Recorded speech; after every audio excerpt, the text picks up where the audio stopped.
One who would have thought that growing up, she would unexpectedly turn into an aloof campus goddess that an entire army of guys would literally simp for. He originally thought that after years of no contact, the two of them would just be awkwardly estranged, but plot twist, she suddenly wanted to move in and cohabitate with him, and that was just the cherry on top. After moving in, this girl magically developed selective nighttime amnesia regarding floor plans. Every single night, using it as an excuse to secretly slip into his room. Not long ago, he received a phone call from his mom. She told him that his childhood friend was coming to live at his place. He rejected the idea instantly, his head without a second thought. Sure, his rusty memory recalled a little girl living downstairs back in the day. Not only was she a professional crybaby, but she also had this annoying habit of tailing him, squeaking, "Brother Callahan," but after 10 years of not seeing each other, who on earth would still remember the other person? "Son, I am here to notify you, not to ask for your opinion. Besides, that apartment you're living in right now, your father and I paid for it in full." His mom's tone was incredibly hardcore. Hearing her put it like that, he realized he had absolutely no room to refuse. Half a year ago, when he mentioned wanting to rent a place outside, his parents didn't say a word and just straight up bought him this apartment. They even claimed they would fully support his dreams. Ultimately, his mouth twitched and he agreed to it. At 2:30 p.m., he went downstairs punctually to pick her up. Not long after, a taxi pulled up at the neighborhood gate. The car door opened, and a girl stepped out. She was wearing a pinkish-white camisole and light blue denim shorts, revealing a pair of remarkably straight and fair legs. Is this seriously that little crybaby from 10 years ago? Seeing him come down, she waved a hand in his direction. "Brother Callahan," he gave a faint grunt of acknowledgement, though his face felt surprisingly warm. He couldn't tell if it was because her brother Callahan was so sugary sweet it gave him diabetes, or if the blazing sun was just roasting him alive. After arriving home, he grabbed a pair of gray men's slippers from the shoe rack and tossed them on the floor. "I don't have women's slippers here, just make do with these for now," she nodded. "Brother Callahan, could you take me to a nearby supermarket later? I want to buy some daily necessities." "No problem." He closed the door and shot her a glance. "Except for my bedroom, you can choose between the other two rooms. Which one do you want?" She scanned the area and finally pointed in a specific direction. "I'll take this empty room," seeing the direction her finger was pointing, right next to his own bedroom. His face instantly went into serious mode. "Are you absolutely sure? That is right next door to my bedroom." If his memory served him right, your internal GPS was completely broken as a kid, I'm afraid. You'll wander into the wrong room. "My GPS is fine, thank you very much. I just couldn't tell northeast from west back then, that's all," she retorted. Her ears slowly turned the color of a stop sign, but she projected an aura of unwarranted confidence. She would absolutely never admit it. He gave her a look, his heart still harboring some massive doubts, so he spoke up, warning her, "We are not in a boyfriend-girlfriend relationship. Living together from now on, there are some boundaries we need to pay attention to. For example, when she was in the living room, she should wear more clothes." He didn't care about himself, but if she got hurt, his mom would literally beat him to death. Ara's little face flushed. "Red Callahan, you giant dummy. Are you asking me to bundle up like a bear? No way. Girls should dress pretty and shiny." 10 minutes later, the two of them exited the neighborhood gate, heading to a nearby supermarket. Callahan was walking at his own brisk pace. Suddenly, a soft, sweet voice drifted from behind. "Brother Callahan, you're walking too fast. Can you slow down a bit?" Flash of awkwardness crossed his face. With his height and long legs, his natural walking pace was obviously leagues faster than Ara's. Realizing this, he awkwardly backtracked a few steps and scratched his head. Just as the sound of his apology fell, the corner of his shirt was gripped by her small hand. "I'm not familiar with this neighborhood. I'm afraid of getting separated from you." Ara's pretty face was tinted pink, and she was gently biting her lower lip. Looking as pitiful as a lost puppy, he discreetly swallowed hard and explained, "I didn't mean to ditch you. I'm just used to walking fast. Besides, even if you did accidentally get lost, don't you have a map app on your phone for navigation?" Hearing this, Ara's cheeks bloomed with 2 patches of red tide. Again, it was truly socially embarrassing. Who would dare believe that she could still take the wrong path even while staring at a GPS? She absolutely could not let Callahan know this. She would definitely be Relentlessly mocked, soon the two arrived at the supermarket in less than half an hour. Aura had piled the shopping cart into a mountain. Brother Callahan, could you help me grab that pair of slippers? It's too high, I can't reach. Aura stood in front of the slipper rack, her eyes sparkling as she stared. At the very top row, seeing this, he reached up and grabbed it for her. Discovering it was a pair of pink slippers with a bunny pattern. Girls really do love this kind of stuff. His mind was also reeling with disbelief.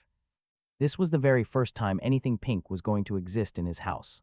5 minutes later, the two of them arrived at the checkout counter. At that moment, the cashier auntie looked at the two of them with a beaming smile and asked, "Handsome young man, do you want to buy some of that?" He followed her gaze and was instantly jump scared. Before he even had time to reply, a confused voice echoed from his side, "What is that?" Aura's expression was entirely serious, her eyes brimming with pure, unadulterated innocence. On the shelves by the checkout counter sat many small, colorful boxes. "That's imported candy. Eating it is bad for your health," he bluffed with a straight face, though internally it felt like a massive boulder had just aggressively steamrolled over his soul. Thank goodness she didn't recognize what those were. Otherwise, he would have officially died of embarrassment. What was up with that cashier asking so bluntly like that? Did the two of them really look that much like a couple? Aura let out an "oh" and didn't overthink it. At dusk, the two returned home. Just then, Mom Kensington walked out of the kitchen. Seeing him carrying two massive shopping bags, she chuckled merrily. "Son, looks like you two are getting along quite well, huh?" His mouth twitched, and he offered no reply. This biological mother of his was way too good at throwing him under the bus. Greeting Auntie Kensington and following right behind him, Aurora entered the house and greeted her obediently. "Aura, long time no see. Go on into your room and unpack. I'm just frying up 2 more dishes and then we can eat." Seeing Aura carrying her shopping bags toward the bedroom, Callahan sprinted into the kitchen like his life depended on it. "Mom, how long is she going to stay here? What, do you not like having a girl suddenly appear in the house? I just feel like I'm not used to it." "Well, according to your logic, you don't plan on finding a girlfriend for the rest of your life. I know you love reading manga and web novels, but those 2D characters can't exactly jump into reality. You need to learn how to interact with girls more. Plus, that female lead in the anime you were binge watching recently, she looks quite a bit like Aura, doesn't she?" Callahan was instantly left completely speechless. Actually, when he saw her that afternoon, he was also mind blown. He couldn't believe a girl this stunning actually existed in the 3D world. 3 minutes later, the final dish was brought to the dining table. Ms. Kensington smiled so hard her eyes turned into crescents. "Aura, I made this bamboo shoot stir-fried with cured meat especially for you. I remembered you loved eating this when you were little. From now on, treat this place like your own home. If anything comes up, just look for your brother Callahan." "Thank you, Auntie." Mrs. Kensington looked at her, and the more she looked, the more she adored her. Beautiful, well-behaved, polite and top tier at playing the piano, hiding the amusement in her eyes. She asked, "Alara, you haven't started dating anyone yet, right?"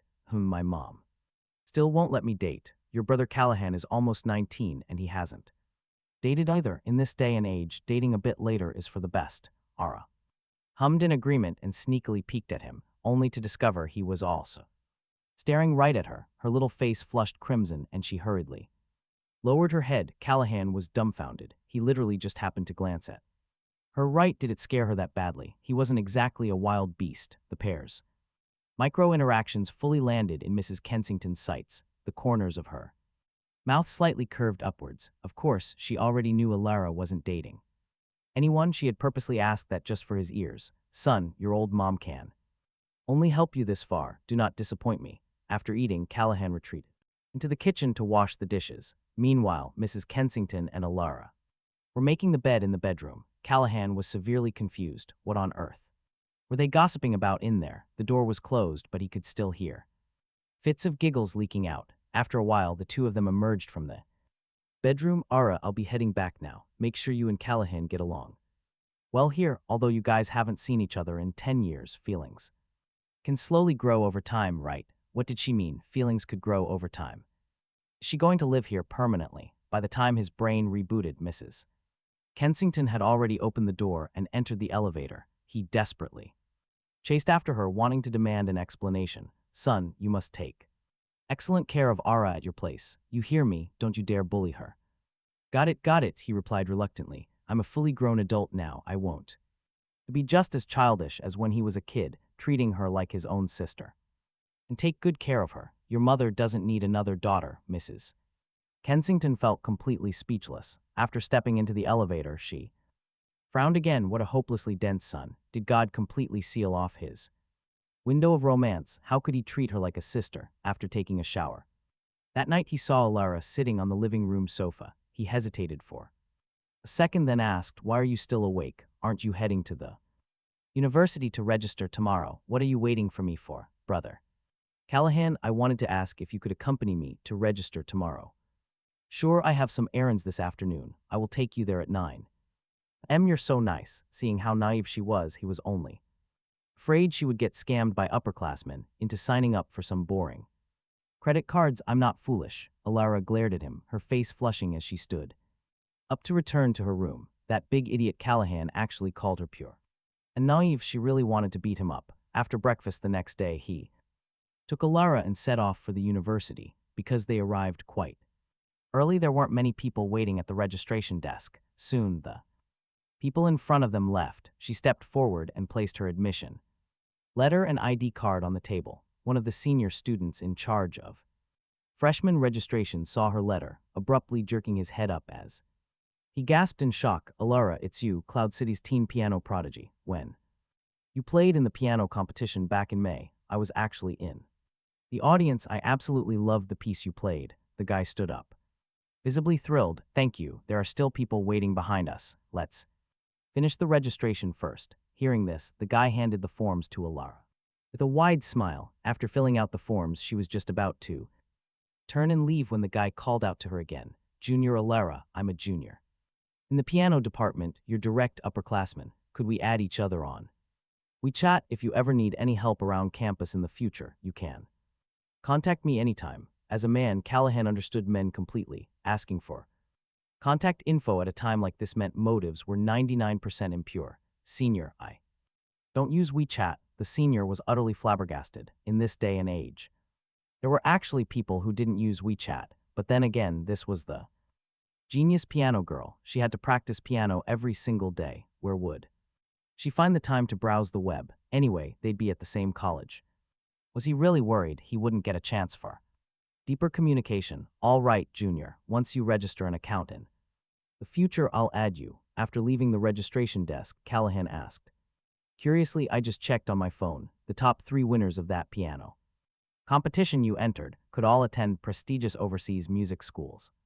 Why did you choose our university? Because I like River City. I lived here when I was little. I have childhood memories here. Alara's face lit up with a sweet, beautiful smile. He didn't say anything else. It seemed she was quite a nostalgic person. However, what he didn't know was that Alara's reasons for coming to River City University didn't stop there. With the paperwork completed, Ara told Callahan that she wanted to head back to campus. Since she had 4 years ahead of her at the university, she could explore later, so he should go first. Her college had a lunch party scheduled today. He asked if she remembered the way back or needed a ride, even though Ara proudly claimed yesterday that she was no longer directionally challenged. She had only walked this path once. Callahan was still worried she might get lost. She reassured him not to worry, pointing out that she could easily use phone navigation. He let out a couple of awkward chuckles, telling her to head back then.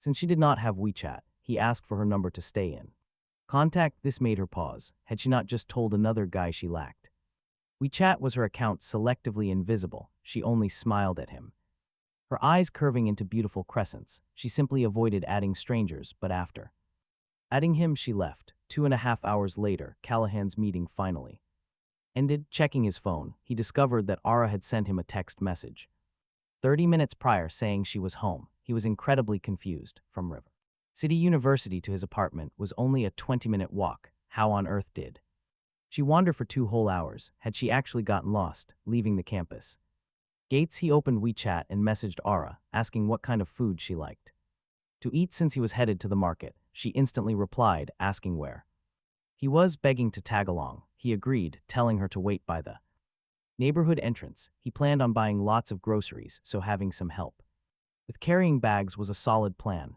10 minutes later, he reached the neighborhood gate and spotted her. She was wearing a lovely white dress, her thick long hair draped casually over her shoulders, her entire being radiating an adorable aura. Soon, the two of them arrived at the market, where he stopped in front of Grandma Higgins' stall. "Ah, Callahan, baby, you are here.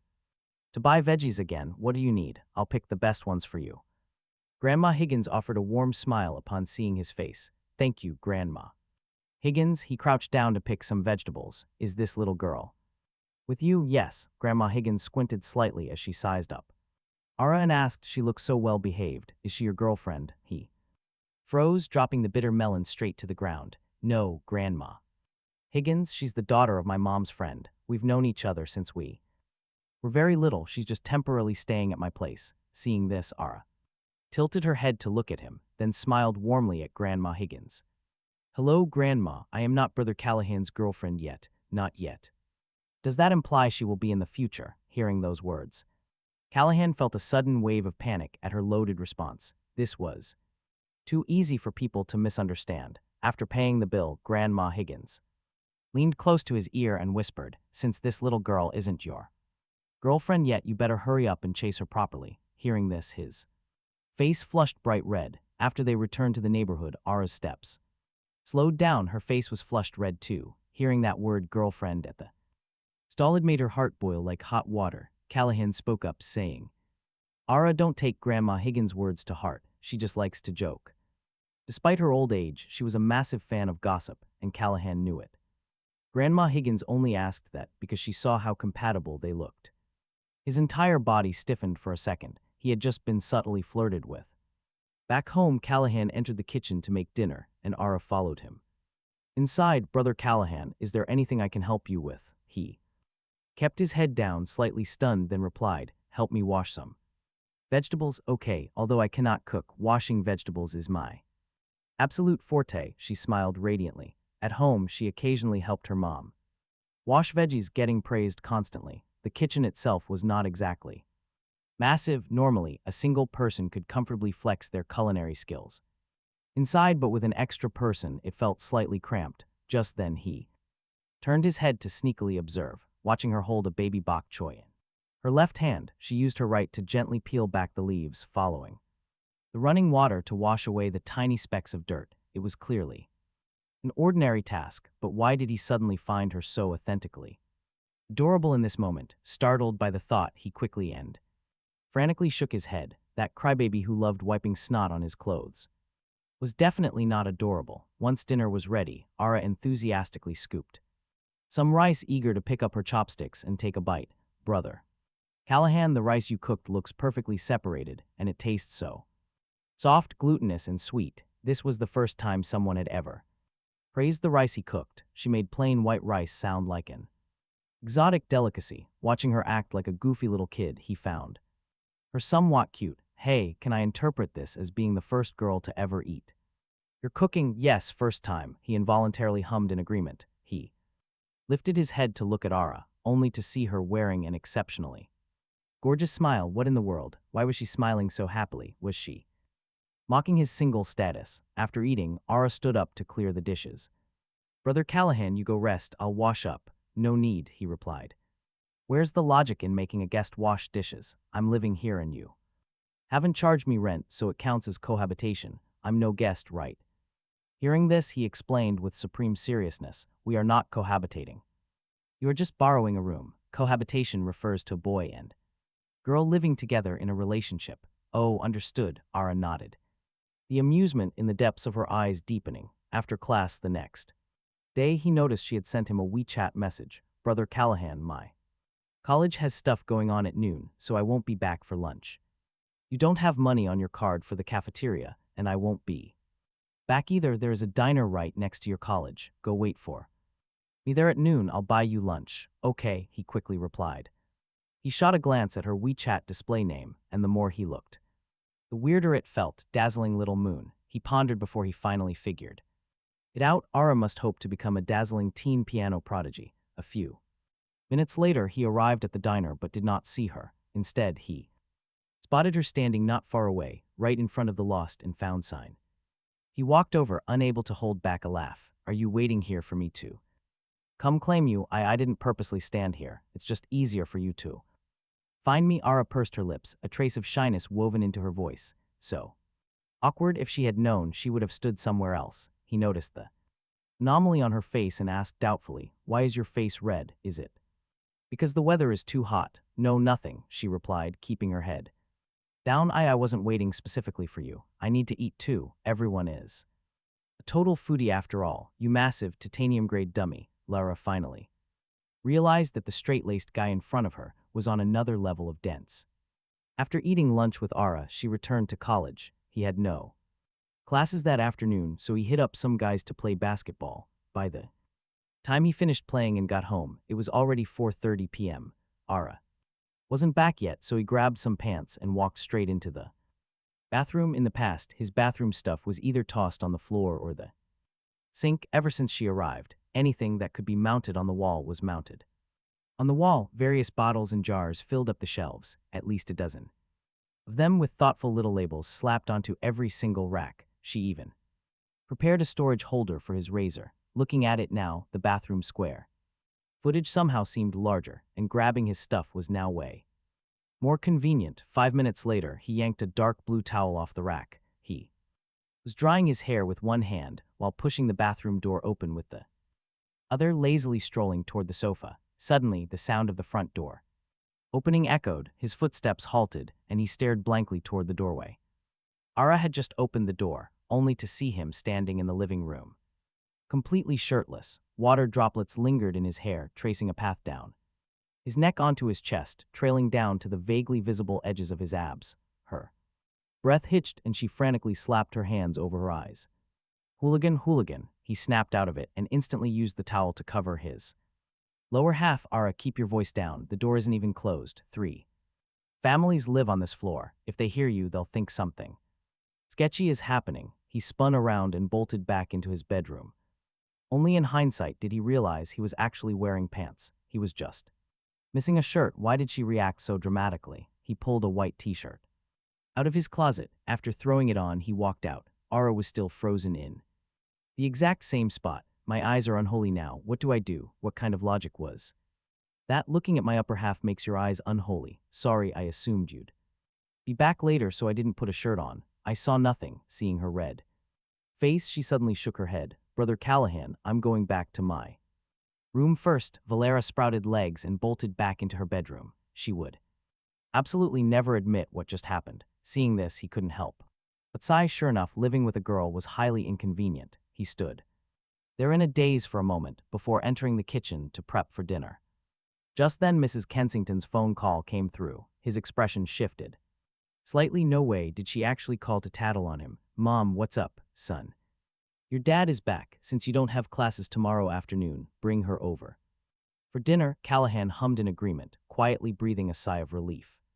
After watching Alas sprint into her room, he noticed there was zero movement for a long time, so he sliced some watermelon, brought it to her door, and knocked, asking if she wanted some. A moment later, the door opened and revealed her radiant smile as she thanked him. Truthfully, her face was still burning hot even now. However, they had an unspoken mutual agreement not to mention the incident. At that moment, she used a toothpick to spear a sweet watermelon cube and offered it right in front of him, telling him to eat. Seeing her beaming face, something possessed him, and Callahan directly ate the fruit from her hand. Her face flushed instantly. She softly asked him if it was sweet. He nodded. He told her to take the plate to the living room while he finished cooking. After she finally sat down on the sofa, he went back to the stove. It felt incredibly strange to him. This new way of interacting with her gave him a completely new feeling. We can only wonder why, but he was glad she did not mention the incident. He had been sweating bullets, terrified she was secretly giving him weird nicknames in there like hooligan or massive pervert. Just thinking about it scared him. If she had called his mother to complain, that would have been even worse. Later that night, Aura collapsed onto her bed, burying her head deep. That big meanie Callahan had bullied her again. Whenever she recalled the afternoon's living room incident, her face felt like it was roasting under a merciless sun. It was fine while they were eating, but the moment she had free time, she could not stop her mind from rewinding the scene. It even reminded her of something from 10 years ago. Back then, as we know, she was super clingy with him, but he hated having her around because he wanted to go out and play arcade games with his friends. One day, Callahan lost his patience entirely and teased her mercilessly. Thinking of this, she grew angrier, clenching her fists and ruthlessly pummeling her poor pillow. The next afternoon, Callahan prepared to take her to his mother's place for dinner. He sat on the sofa, lifting his head to stare at her bedroom door. She had rushed in right after getting back from class, asking him to wait for her, but 20 minutes had already slipped by. What was she doing? 5 minutes later, Alara stepped out, having changed into a white dress that made her look absolutely breathtaking. Her lovely hair fell over her shoulders, topped with a red bow. You and I would agree she looked too cute, instantly scaring him. With his own thoughts, he quickly turned away, silently chanting a promise to only love 2D characters. Seeing this, Alara's face fell. She worried if he was upset for waiting too long. She asked what was wrong, but he claimed nothing was. It was 5 o'clock already, so they needed to leave. Soon they arrived at his family home. As dinner was served, Ara jumped up to help plate the rice, but his mother insisted otherwise. She told her to let Callahan do it, teasing that it was his favorite chore. His mother shot a pointed look at him where he sat on the sofa. Feeling that heavy maternal gaze, he jumped up and rushed toward the kitchen. They left the kitchen after eating because something urgent came up. Callahan and his dad went out. She walked over to the sofa, sat down, picked up a strawberry and took a bite. Auntie, when will Uncle and Callahan be back? I'm not sure if they come back.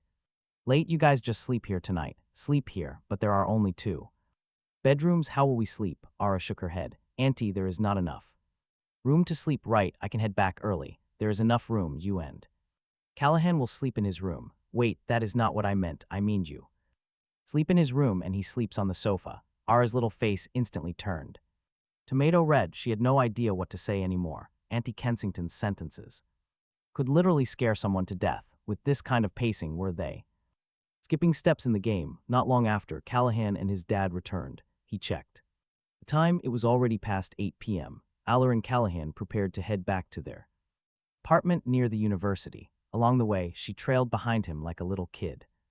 Following an adult home, her pair of beautiful big eyes curiously scanned their surroundings. The street lights in the alley stretched their 2 shadows exceptionally long, but as they reached the middle of the alley, the lights gradually faded, leaving the surroundings pitch black. Ara walked slower and slower, her heart bubbling with anxiety. Why were there suddenly no street lights? Noticing the silence behind him, Callahan turned around in total confusion, only to see the girl squatting on the ground 5 meters away. She looked like a tiny, extremely cute little mushroom. Why did you stop walking, brother Callahan? Where did the street lights go? It is too dark. What was going on? Why was she this terrified of the dark? Callahan had previously heard from his mom that she moved off campus because she was afraid of the dark, but he never expected her to be afraid to this extreme degree. He walked over and squatted down. If you don't get up, little coward, I'm leaving first. Brother Callahan, please don't abandon me. Okay. He glanced at her, suddenly at a loss for words, when an unbelievably gorgeous girl looks at him, looking this aggrieved, like she is about to burst into tears at any second. What man on earth could ever actually entertain the thought of abandoning such a cute girl? Don't be scared, come out with me. There's a late-night snack cart outside that sells amazing crispy rice crusts. My treat. Callahan didn't know if it was the environmental factors or what, but he felt his speaking voice go incredibly soft, and a gentle smile even hung on his lips as if he were coaxing a toddler. Okay. Ara stared unblinkingly at the boy in front of her. For some reason, in this exact moment, she felt Callahan was truly so gentle. In the few days they had spent together, this was the very first time he had revealed such a good-looking smile, so she slowly stood up. But right at that moment, he suddenly reached out and patted her head. Ara blinked, her small face instantly exploding with red. She felt like her heart was about to detonate. He was also frozen in place, his hands suspended in midair, unsure if he should put his hand down or continue patting her. He cleared his throat and said, "You have a fallen leaf on your head." "Thank you." Ara gently curled her lips into a warm smile. "Brother Callahan, can I hold your hand?" He was utterly shocked. Holding hands was probably a no-go. If his mom found out, she would beat him to death. "Let's skip the hand-holding. If you're scared, you can." He told her to grab the corner of his shirt, just like she did earlier that day. What, I only want to hold hands. Brother Callahan, please, she pleaded with him. With a cherry on top, seeing her act so adorably cute and spoiled. He hesitated for a moment. Fine, but this is purely because you're scared and need to hold hands. It doesn't mean anything else. I know, he felt his right hand being enveloped by her tiny palm. Suddenly, a strange jolt of electricity surged through his heart because he was so nervous he accidentally squeezed her tiny hand too tight. Immediately, a soft, frightened voice cried out, "Brother Callahan, you're hurting me." Hearing this, he quickly snapped out of it and loosened his grip. A 30-meter alleyway isn't long, but it isn't short either. Once they exited, her terror vanished. "Brother Callahan, since you grew up, is this your first time holding a girl's hand?" Yes, you little dummy. I'm not a little dummy. You are, seeing her flustered, angry red face was just too adorable. A sudden urge to tease her sprouted in his heart. How could anyone blush like that when they're angry? How could a girl be this cute? He couldn't let his Taoist cultivation be ruined. Snapping back to reality, he looked at a food cart nearby. "Let's go, I'm buying you crispy rice crusts." "Okay, I haven't had that in so long. You're not allowed to call me a little dummy, or I won't eat it. If you don't eat, I will." Looking at his tall, straight silhouette from behind, she bit her lip in frustration. How was this guy a dummy? He was clearly exactly the same as when they were little, a giant, bad guy who loved to tease her. "Auntie, 2 portions of crispy rice, please." Coming right up, he placed 2 5 yuan bills into the money box, then scanned the toppings in front of him. He suddenly recalled their last trip to the wet market when she mentioned she couldn't eat peanuts. "Auntie, for one of the portions, no peanuts and put less chili." "You got it. Is this for your girlfriend? You're so sweet." "No, she's not." He was genuinely perplexed. This day and age, just walking with a girl invited such misunderstandings. Did the two of them really look that much like a couple by the time they got home? It was already 9:30 p.m., just as he finished showering and lay in bed. His good buddy from the start of the semester, Barnaby, sent a message. "Callahan, look quick. Your little childhood sweetheart is blowing up on the university forum." Confused, he clicked on the link. It was River City University's campus bell and bow contest. He was shocked to discover that Ara was actually in the top 3 of the campus bell rankings. As far as he knew, River City Uni held a massive bell and bow contest every year. Candidates didn't even need to sign up themselves. Someone just had to. "Callahan, your childhood sweetheart's votes are skyrocketing on the front page, and there's even a video of her performing. You should check it out." Rumor had it the person who posted the video was her hardcore super fan, and they had nominated Ara for the Campus Bell contest. Reading this, he clicked on the video, set inside a grand concert hall. Ara was dressed in a white gown, walking onto the stage. She smiled and bowed. She bowed slightly, saying, "Hello, esteemed judges. I am contestant number 6. As her voice faded, she turned and walked toward the grand piano in the center of the stage, slowly sitting on the bench. His heart inexplicably grew tense. This was his very first time watching Alara play the piano. As the several-minute long piano piece concluded, he was still immersed in the video, unable to pull himself out. A moment later, he looked down at his phone. Alara's vote count was actually still rising. Below, he could see the comments. "Goddess Luo, I support you. This junior plays way too beautifully. A teen piano prodigy. Who wouldn't love such a pure and adorable girl?" As he kept reading, he couldn't help but frown. Logically, this had nothing to do with him, but internally there was this indescribable feeling. It felt like he didn't really want her getting this much attention from so many people. After classes ended the next day, a few guys from his class and he went to eat hot pot. By the time he got back, it was already 9 p.m. However, the living room lights were off, and she was nowhere to be seen in the apartment. He walked over to the sofa, sat down, and dialed her number only to find her phone was turned off. How bizarre, turning the phone off this late at night. Next, he called his mom. Alara wasn't at her place either. Seeing this, he started to panic. Where did this little dummy go? He jumped up from the sofa and was just about to head out. Right at that moment, the door handle twisted and the door was pushed open. Ara stood outside, slightly out of breath, clutching a pink paper bag in her hands. "Brother Callahan, why didn't you lock the door? I assumed you were back, so I thought it was locked. Who would have guessed you weren't here? Your phone wouldn't connect and you didn't reply to WeChat. Where did you go?" Hearing his words, she changed into her slippers and walked into the living room. She placed the pink paper bag on the coffee table, then excitedly announced Brother Callahan. After I left the college tonight, I went to the bakery by the campus gate to learn how to make a cake. The lady boss said, I did a pretty good job on this one, so I wanted to bring it back for you too.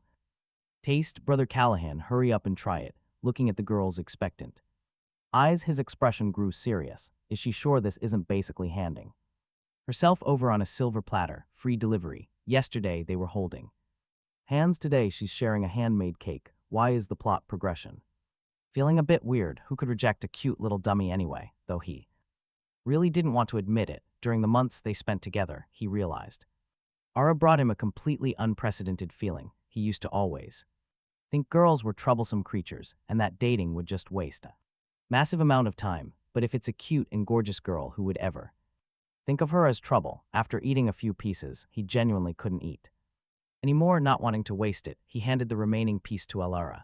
You eat this piece, it's so late, I'll get fat if I eat it. You eat it, what does that mean? Are you implying I won't get fat if I eat it? Ara, you can't be like this. If I get fat, no girls will like me anymore. When that happens, your Auntie Kensington will come to settle the score with you. No, they won't.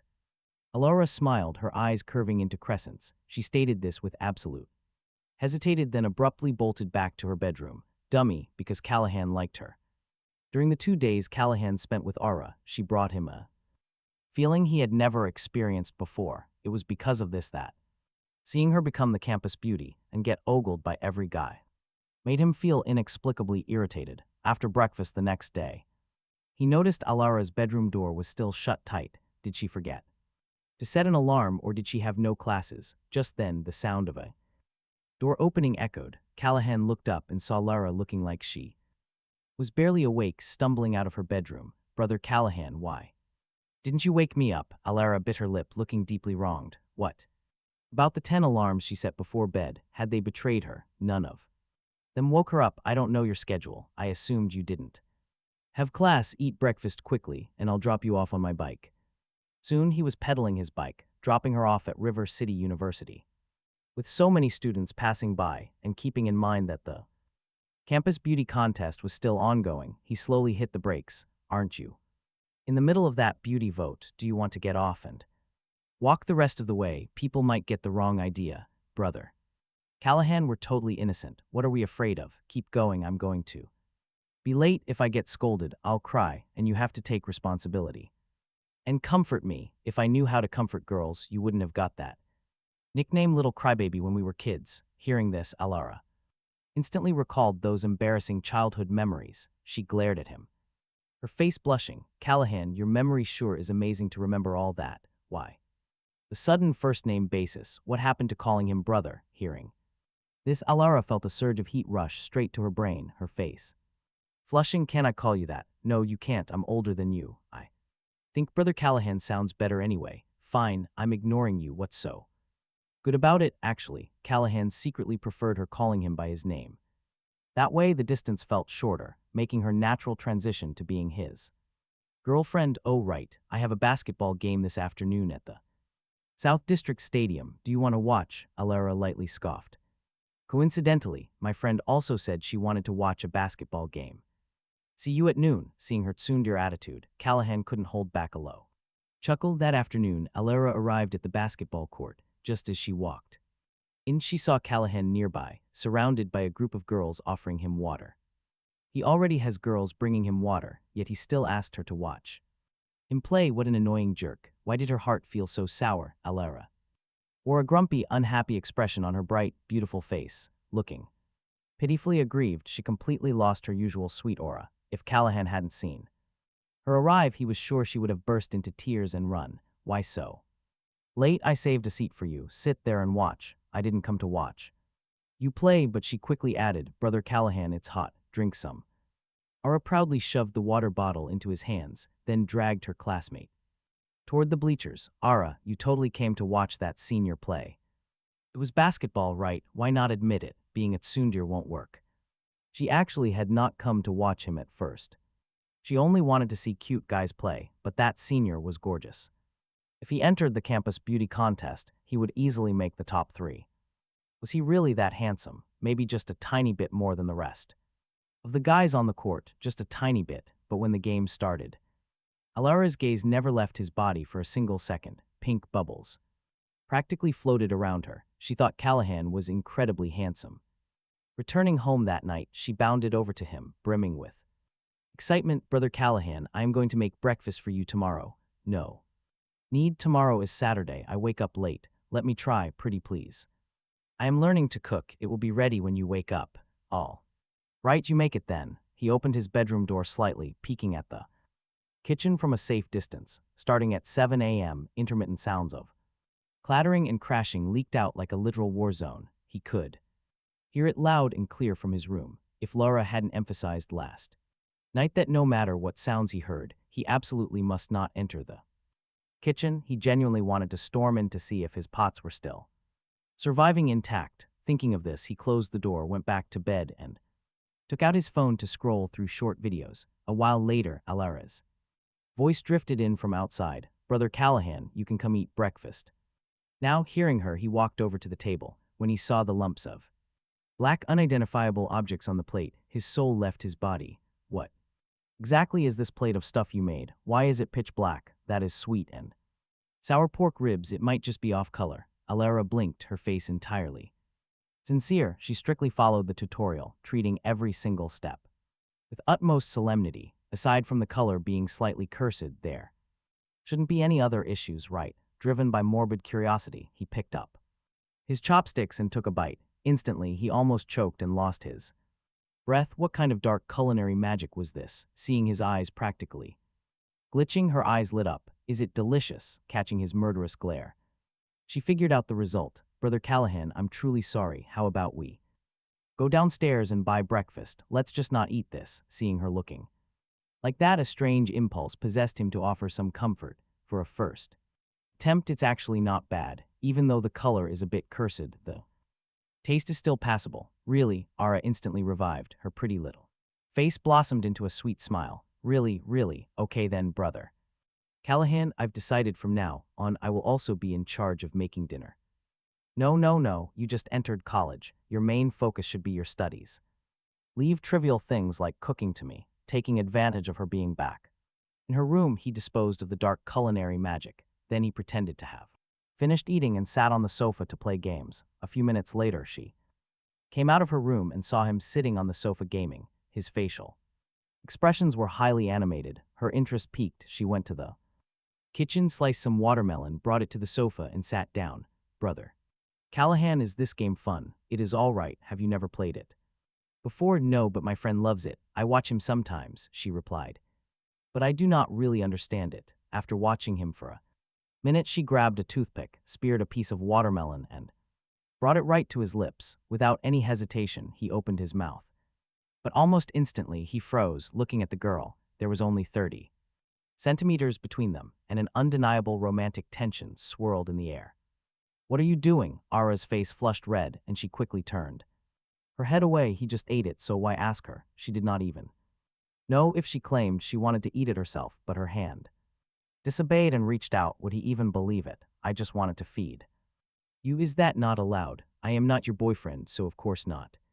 Such intimate actions are only meant for someone you like, but I just want to feed you. 5 minutes later, he stared at his character, Lubin 7, lying dead in the bushes, then turned to look beside him. Ever since she sat next to him, his heart was in a panic. Why do you insist on sitting here? Because I want to watch. Dying at a time like this was incredibly embarrassing. Of all times, he had picked a hero he did not usually play. 5 minutes in and he died 10 times, so he lied. He rarely played this hero, which was why he died 10 times. I usually play other heroes well. I know you do. Today was her first time watching him play. How do you know? Because you said so, and I believe everything you say. If you say you play well, then you definitely play well. At that moment, she suddenly asked him, Brother Callahan, can I play around? You can, but let me briefly explain the rules of this game first. Ara blinked her big eyes, listening to his explanation with intense concentration. When she heard that the support role is responsible for protecting teammates, it was like she suddenly found her religion. She grew visibly excited. Then I want to play support. Why the sudden excitement? Because playing support means I can protect you. Hearing this, he was stunned, reflecting on all of Ara's bold advances these past few days. He couldn't help but suspect if she actually liked him. but quickly he banished the thought because when they were kids, Ara said she liked gentle older brothers and he had bullied her since childhood. How could she possibly like him? That night, Ara's period arrived. She lay powerlessly on her bed. Seeing this, he went to the supermarket downstairs, bought some brown sugar, and followed a tutorial on his phone to make internet-famous brown sugar ginger tea. Once the ginger tea was ready, he knocked on her door. "It's done, come out and drink it. I have no energy. Brother Callahan, can you bring it inside? Please?" Ara's voice grew fainter and fainter, sounding soft, weak, and incredibly fragile. He looked at the bowl of brown sugar ginger tea in his hands, hesitated for a moment, and opened the door. "Thank you, Brother Callahan." She slowly sat up. After taking a sip of the tea, she blinked her eyes. "You can leave now." His face fell with annoyance. "You make me go in and out like this, do I not have pride?" Seeing her lie back down, he remembered all the times they had been mistaken for a couple, so he added, "Ara, remember to transfer 66 yuan to me. The stuff I just bought you cost 66. She originally wanted to curse him out, but the pain was too much. So she puffed her cheeks and replied indignantly, "Got it," terrified this girl would call him stingy. He hurriedly explained, "Normally this tiny amount of money is nothing. I can buy you anything else, but this specific item is something only a boyfriend should buy for you. Do you understand?" Ara buried her pretty face into her blanket, softly and weakly muttering under her breath. "Then just become my boyfriend. Wouldn't that solve it?" Early the next morning, Alora returned from buying breakfast outside. As soon as she entered, she saw him walking out sporting two massive dark circles. "Brother Callahan, what were you doing last night? Your dark circles are so heavy." He turned his head to look at her and asked, "Do you still remember what happened last night? The words you said right before falling asleep. Do you remember?" "I don't remember. What did I say?" Ara's eyes showed a hint of genuine confusion. He gave her an extremely weird look. "Was the little dummy serious? Then just become my boyfriend. Wouldn't that solve it?" This single sentence had tormented his brain for an entire night. And the culprit who said it had actually forgotten. Last night when she said those words, he was absolutely shell-shocked. Within those brief 2.5 seconds, he had even brainstormed names for their future children, and the result? Ara merely fell asleep. It seemed those words were spoken unconsciously. Seeing his bizarre expression, her face flushed red as she asked, "Brother Callahan, did I do something or did I bully you?" "You bully me? Is that even possible? Me bullying you is more like it. Then what did I do to you, little dummy?" He was just making a metaphor. A while later, he finished his breakfast. He looked up and saw she had finished too. "Let's go to the wet market together to buy groceries." "Okay," she replied with a smile. She then pulled out her phone and searched for recipes. Seeing a blogger's post with a ton of likes, she immediately clicked into it. "Learn these 9 dishes to effortlessly capture your boyfriend's stomach." After taking one look, she added it to her favorites. "Today I'll make tomato stewed milk for Callahan." At the wet market, he bought a carp and 2 blocks of tofu, preparing to make carp tofu soup for the little dummy. As they passed by the beef stall, Ara grabbed the corner of his shirt. "Brother Callahan, wait, let's buy some milk." "What for?" "I want to learn how to make tomato stewed milk for you." "Just drop it. I'm cooking these few days. Just sit obediently and wait to be fed." "Why, Callahan, you can't be this bossy. I want to learn how to cook." Ara chased after him, her face red and her cheeks puffed out in anger. Seeing her adorable state, he couldn't help but laugh. Right at that moment, the sound of a camera shutter suddenly clicked, not far away. A guy in a black t-shirt stood with a face full of smiles, pointing his phone right at them. "Brother Callahan, caught you red-handed, huh? Barnaby, what are you doing here?" "I just came over from Cloud City and stopped by to buy some groceries to take back. The second I got here, I saw you and this girl gazing affectionately into each other's eyes." Barnaby pocketed his phone and looked at Ara, standing to the side. "Hello, little sister-in-law. My name is Barnaby. I'm Callahan's younger cousin." Hearing this, Ara's face turned as red as a giant tomato. Then, as if realizing something, she blinked and asked, "Brother Callahan, do you have a girlfriend?" He pinched the bridge of his nose, bewildered. Barnaby had called her sister-in-law. Did she think there was a first sister-in-law, like the main wife and mistress drama tropes? Barnaby and Callahan were instantly left speechless. What do they do when the genius teen pianist is a massive dummy? He frowned slightly, feeling a bit helpless before saying with a deadpan face, "Ara, what on earth are you thinking? Callahan's wife will obviously only be you." Ara let out a Soft O, lowering her head as her face flushed bright red. She internally fumed, calling Callahan a giant hooligan and denying she was his wife due to Ara's recent bold and cute behavior. He had developed feelings of affection, even calling her his wife in front of his cousin at the market. Hearing this, Ara blushed furiously, her heart practically leaping out of her chest. He also realized his mouth had slipped, desperately wishing at that moment to escape to another planet. After that, they walked silently back to the apartment complex together. Just then Barnaby stared at Ara's face and asked, "Brother, I feel like I've seen sister-in-law somewhere before. Isn't she the girl who lived downstairs from your house when we were kids?" "Oh, that makes sense, I remember. Now it's that little crybaby who loved following you around, brother. I remember you even gave her a nickname. Was it Little Moon?" Barnaby laughed aloud, causing several passers-by to shoot them weird looks. 5 minutes later, they arrived home. Barnaby played video games while Callahan went to the kitchen to cook lunch. Just then, Ara walked in holding 2 strawberries. "Brother Callahan, I brought you a strawberry." She reached out and offered the berry right to his lips. He ate it naturally and laughed. "Your face is as red as this strawberry." Instantly, Ara's cheeks exploded with heat. She widened her big, watery eyes, complaining aggrievedly. "Callahan, you're teasing me again." She was getting bullied alone in River City, and nobody would even know. This guy actually said she looked like that strawberry. Was he planning on eating her? He looked completely bewildered. What did he do this time? He just said, "Your face is as red as a strawberry." "What are you imagining, dummy?" She thought about it and realized she had misinterpreted his meaning. Who told him to say things that make people's imaginations run wild? "The carp tofu soup is ready. Do you want a taste?" Seeing tears welling up in her big eyes, he didn't feel sorry for her at all. Her soft whining instantly made his protective instincts skyrocket. Just a tiny sip. Then she scooped up a spoonful of soup and took a sip. "Do you think it's good?" He stared at Ara nervously.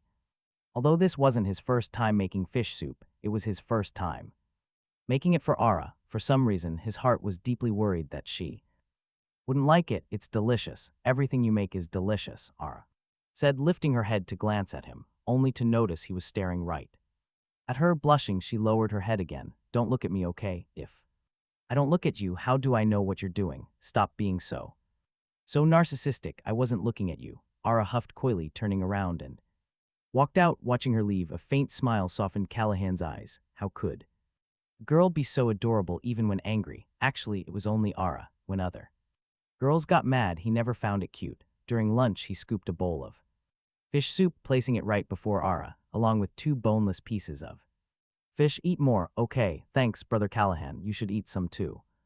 Hey, I came here for lunch, not your cheesy PDA. Can you guys spare a shred of consideration for my feelings, please?" After Barnaby said that, he cast a resentful glare at the 2 of them. It was clearly lunch for 3, but he felt like he was just a third wheel. After eating, Barnaby and Callahan were chatting in his room. Just then, a sweet, soft voice drifted from the doorway. "Brother Callahan, the weather is so nice today. Let's go shopping. I want to buy clothes." Ara's face was full of anticipation. "Go by yourself, Ara. I'm too busy, but I don't want to go alone. Please come with me. I know you hate window shopping, but I won't take long." Ara looked disappointed for a split second, then smiled. Her eyes were clear and bright. Because they curved when she smiled, she looked incredibly sweet and innocent. "Fine, let's go shopping. I'll finish my work when I get back tonight. Experts say you shouldn't stay cooped up inside all day. Let's just treat it as getting some fresh air." Callahan didn't even know why he said that. It just blurted out. Seeing the brief flash of disappointment on Ara's face just now had instantly made his heart panic. Then, "Let's go." Ara's face broke into a sweet smile. At 1:30 p.m. the trio arrived at a women's clothing boutique in the mall. After trying on several outfits, Ara stepped out of the fitting room. "Brother Callahan, does this look good? If you like it, just buy it." "No, Brother Callahan, I want to hear your honest opinion. If you say it looks good, I'll buy it. If it doesn't look good, I absolutely won't." Looking at the beautiful young girl standing in front of him, Callahan felt extremely helpless. His thought process was purely to give an objective evaluation, not a subjective one. "I think it looks quite nice on you." After leaving the boutique, Barnaby couldn't hold back anymore. Objective evaluation. "My foot, Callahan, your whole body is soft except for your stubborn mouth." "Barnaby, are you asking For a beating, you want to hit me. Angry, why not be fierce? With Aro instead, none of your business. Just then Aro, walking ahead, suddenly looked back. She turned around, walked up to Callahan, blushing deeply, and said, I'm sorry, Brother Callahan. Please don't be mad. It's my fault. I shouldn't have asked you that in front of so many people. I'm not mad.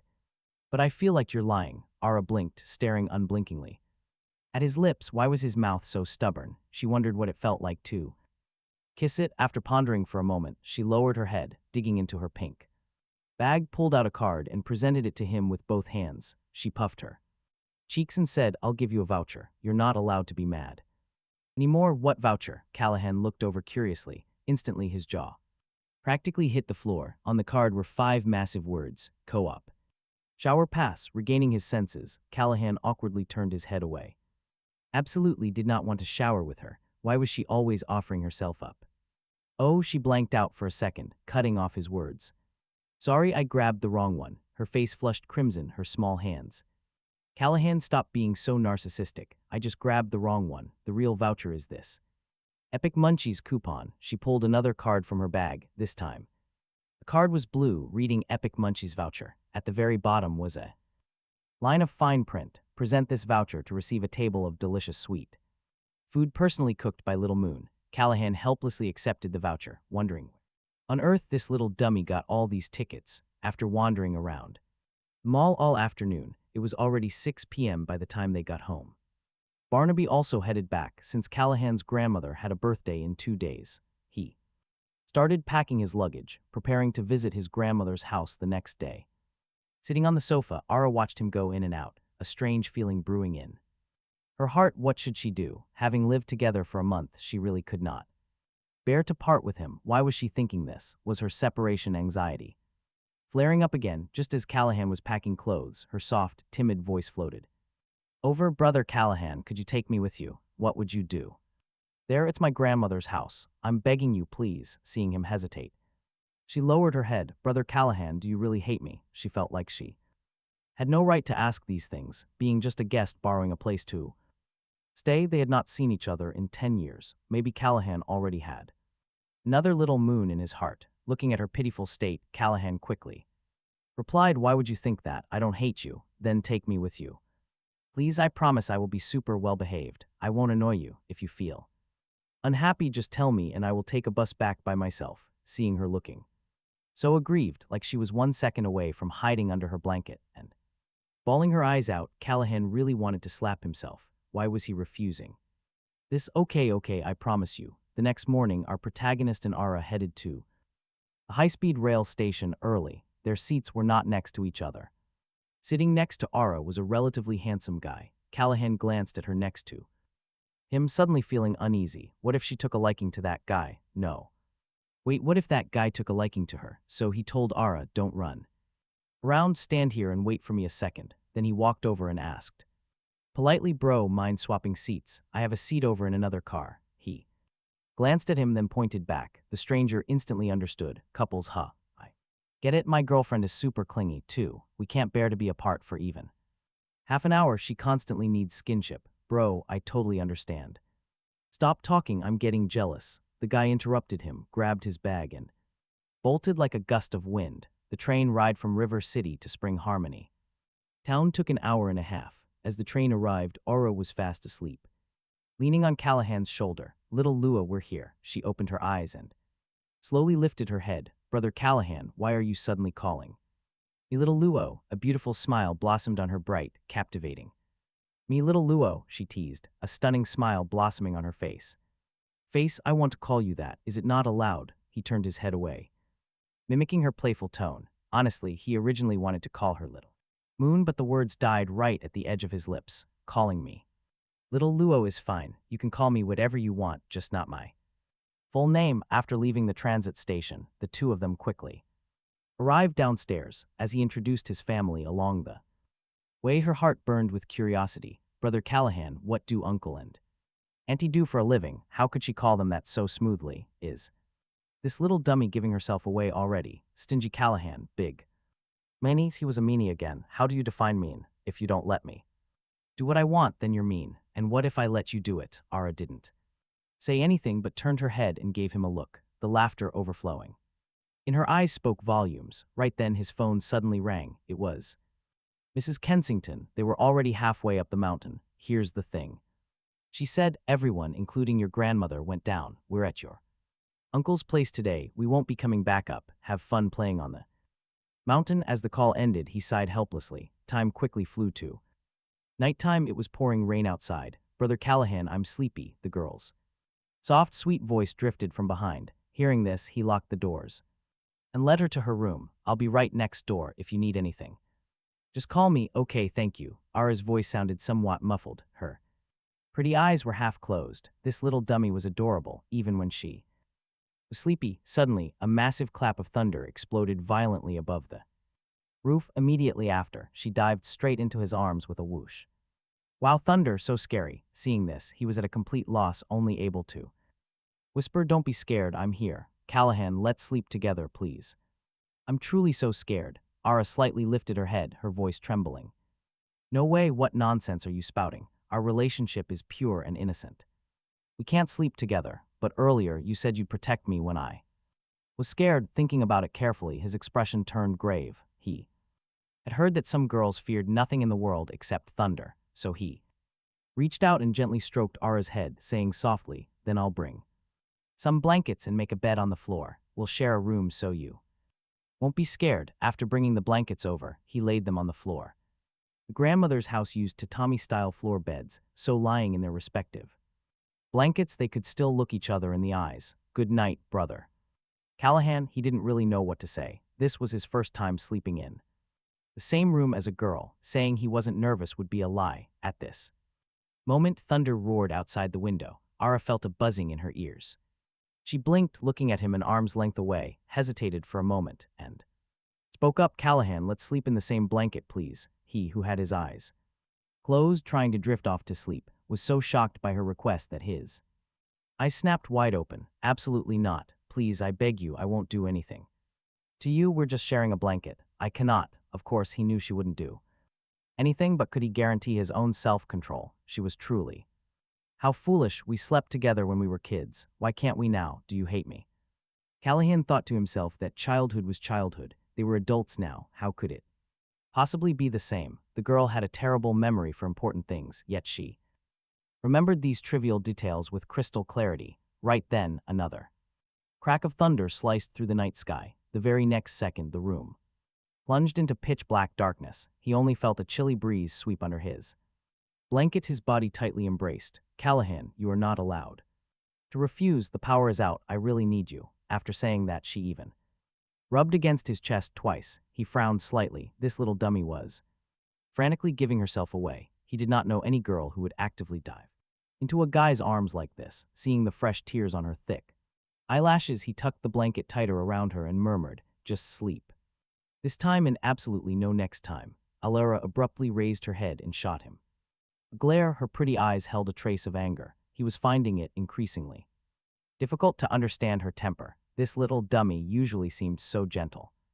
Why was she acting so fiercely cute tonight? A while later, he turned off the flashlight and fell asleep. Early the next morning, Alara woke up and sleepily, lazily calling out, Brother Callahan, but a whole minute passed and nobody replied. She wore a bewildered expression, looked around and found the space empty. He slept with me and ran. Alara's face flushed red as she cursed.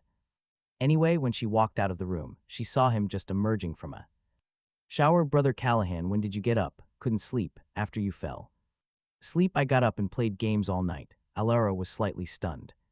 Couldn't sleep? She had slept incredibly well last night. Why couldn't Callahan sleep? Was she kicking the blankets? Did she have a terrible sleeping posture, or was she snoring? While her imagination ran wild, his mom and grandmother came up the mountain. In the afternoon, after everyone finished eating cake, the birthday banquet officially began. The signature dish of Spring Harmony Town is spring lotus braised pork. It's fatty but not greasy, leaving a lingering aftertaste. Of course, this is only for people who love eating braised pork. For those who haven't tried it but are curious enough to put it in their bowl, it can be a struggle. Brother Callahan, help me eat this. No, we are innocent and pure. Why should I help you eat your food? Just this once, please. If you help me eat it, I'll give you a voucher. What voucher this time? I have 5.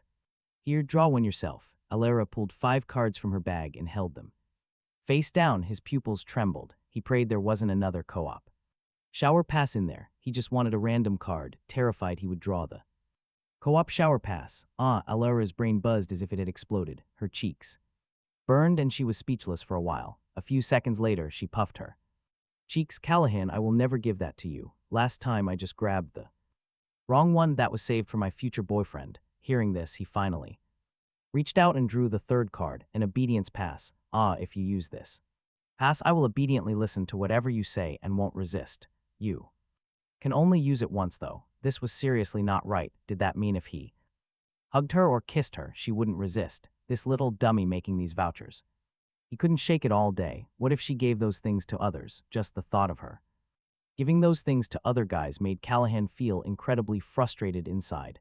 After dinner, he headed down to the small town at the foot of the mountain to stroll around. Be good, little Luo. There are so many people shopping tonight. Follow me closely and don't get lost. Got it? Then let's hold hands, okay? No, stingy Callahan. What's the use of being handsome if you won't even hold hands, you big meanie? Seeing her flushed, angry, pouty face, Callahan felt a bit helpless. This adorable dummy really had him wrapped around her little finger. Scanning the bustling crowd, he took a deep breath and firmly grasped the girl's fair, tender hand. Ara's soft face flushed red as she felt a surge of shyness wanting to pull away. Don't move, you're the one who wanted to hold hands and now you're acting shy. What a total coward. Fine. Then this was what she wanted all along, not something he forced her into. Come on, she was still at Sunder Teen Piano Prodigy. Soon the two arrived at a milk tea shop. After ordering 2 cups of milk tea, Alara and Callahan sat by a table waiting. The shop was right by a school gate, so the crowd consisted of energetic high school students. Hey, classmate, are you from Spring Harmony High School? Suddenly, a bright, cheerful voice chimed in. Ara and Callahan looked up at the same time, seeing a guy carrying a backpack and holding a sophomore geography textbook. I'm not. Then are you from high school number 2? Can I add your WeChat? No, you can't. I'm not from Spring Harmony, so I won't be adding you. The guy noticed Callahan's expression was icy, glanced at the fact that they were sharing a table, and suddenly seemed to get the hint. With a sheepish smile, he turned and left. Brother Callahan, that guy wanted to add my WeChat. Are you jealous? How is that possible? I was only helping you reject him. Didn't you say you don't like adding strangers on WeChat? I don't believe you. You were clearly mad. You were jealous. Ara looked like she discovered a brand new world. Her pretty face flushed red again, but this time from pure excitement and joy. At 10. And the next morning, they boarded the high-speed train back. Brother Callahan. Spring Harmony is so much fun. Can I come play with you next time? Looking at her innocent expression, Callahan couldn't help but ask, why do you always want to follow me everywhere? Aren't you afraid I'll trick you and sell you off somewhere? You wouldn't. I know I wouldn't, but it's not good to trust others so easily. He sighed softly, lowering his voice. You just started college. You need to keep your guard up. In this world, there are very few men who are both handsome and kind-hearted. Understand? I know, by my side there's only Brother Callahan. I only trust you. Hearing those words, Callahan felt like his heart was on fire. Just because he didn't want a date didn't mean he was clueless. He naturally understood exactly what she meant. He pulled his thoughts back, smile curving on his lips as he pulled a bread roll from his backpack.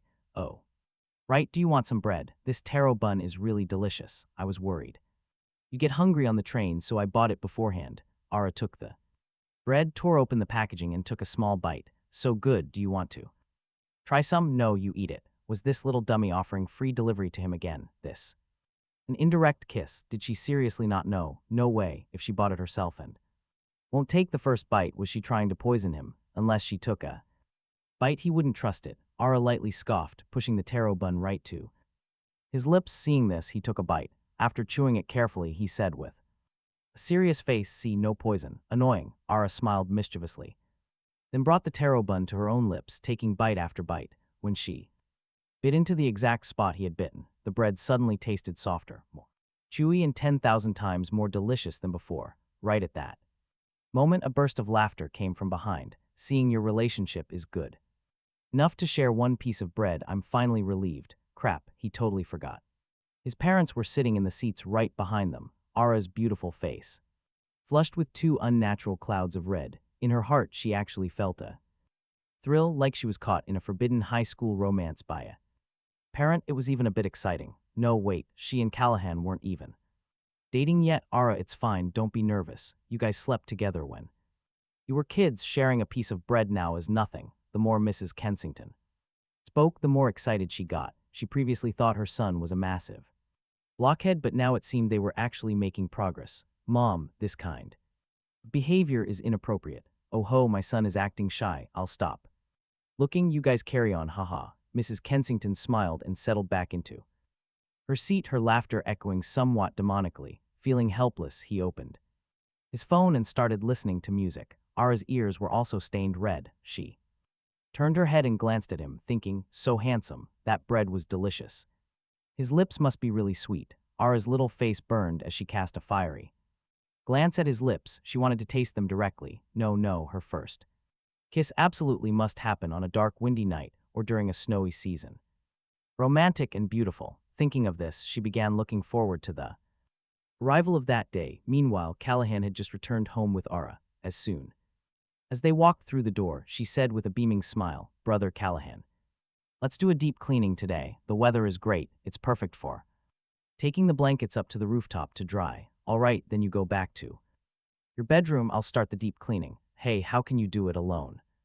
I want to help you, but you're a teen piano prodigy. You have to participate in many competitions in the future. You need to protect your hands, brother Callahan. Don't worry, I'll be careful not to hurt my hands. A beautiful smile appeared on her face. All right, hearing her say that, he had no reason to refuse.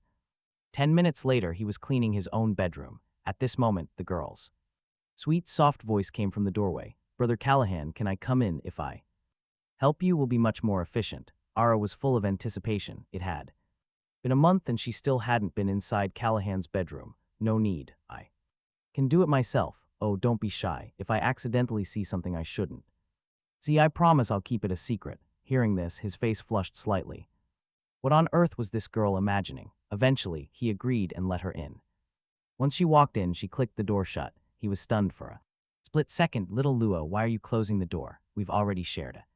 On the bed, what are you so terrified of? I'm not going to do anything to you. She was just closing the door out of habit, with absolutely no ulterior motives. This girl's words were getting bolder. How could she always say things like that?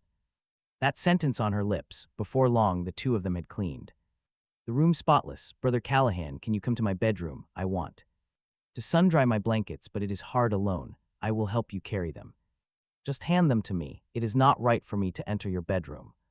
Callahan, we have already slept together. What are you afraid of? It is just entering a bedroom. It is not like I will tackle you onto the bed.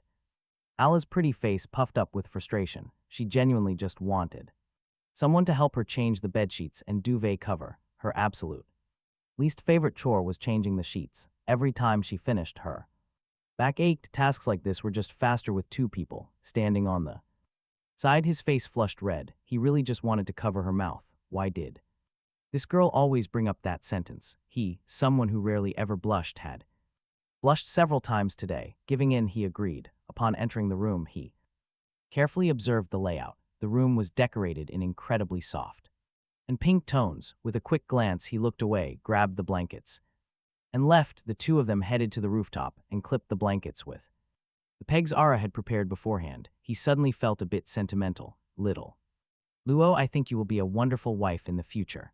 Ara's cheeks flushed a deep crimson. She glared up at him, puffing her cheeks. Callahan, you giant hooligan, I never said I was marrying you in the future. I did not say you had to marry me. I just think you will make a great wife once you marry. HMPH, I am ignoring you. Does that mean you want me to marry someone else? Of course not, but you are so cowardly and cry so much. Apart from me, nobody else would ever marry you. You big meanie Callahan, I hate you. I am so incredible. Everyone would want to marry me. Besides, I am not marrying you. Ara could not control her blushing face. It felt scorching hot. She was both shy and thrilled. Callahan actually suggested he wanted to marry her. The future, was he joking? It was so annoying that he would not explain it. Clearly, what a dummy. Walking down from the rooftop, she stared at his tall, handsome back, another blush warming her cheeks. Taking a deep breath, she summoned her courage and asked, Brother Callahan, why did you say that? Besides, you, nobody else would marry me. Don't underestimate me. Since the Semester started a month ago. 16 guys have hit on me. Hearing this, his brow furrowed deeply. Guys are hitting on you. Why didn't I know about this? Auntie Ye specifically asked me to take care of you so you wouldn't get scammed and to have you report everything to me, brother. Callahan, does that mean I am not allowed to date anyone? If you want to date, you can. I didn't mean it like that, but while you are living at my place, you have to listen to me. Got it. I know those guys weren't my type anyway. I rejected them all instantly. That's good, that is. Good, so what type of guy do you like? He breathed a sigh of relief, unable to ignore a twinge of jealousy. She paused, blushed, and glanced. She looked at him and said softly, I like a specific person, no matter what kind of person he is, I will like him. Callahan looked at her, surprised an 18-year-old could actually say something like that. If any guy could be loved by a girl like her, he would definitely be blessed for a lifetime. Thinking of this, Callahan felt envious, even jealous. He didn't want her liking other guys. If that day ever came, he would be devastated, as if losing something incredibly important. Thinking of this, he told her earnestly, from now on, you are Callahan's personal little moon. You can only call me brother, understand? Then he continued, lose your perspective on love is actually quite good, but if someone pursues you, you must remember to tell me. Last time Auntie Ye called, she told me to keep a close eye on you. Got it. I never said I was dating anyone else anyway. I still have dreams to accomplish. Oh, what dreams?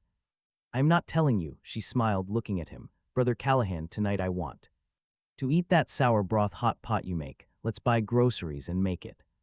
Okay, all right. Let's finish the deep cleaning first, then hit the wet market. Ever since he made sour broth hot pot for her 2 weeks ago, this little girl had fallen in love with it, wanting it every single weekend. Yay. Brother Callahan, I'll clean the range hood. I'll do that, you do something simpler. You play the piano often, so you must protect your hands.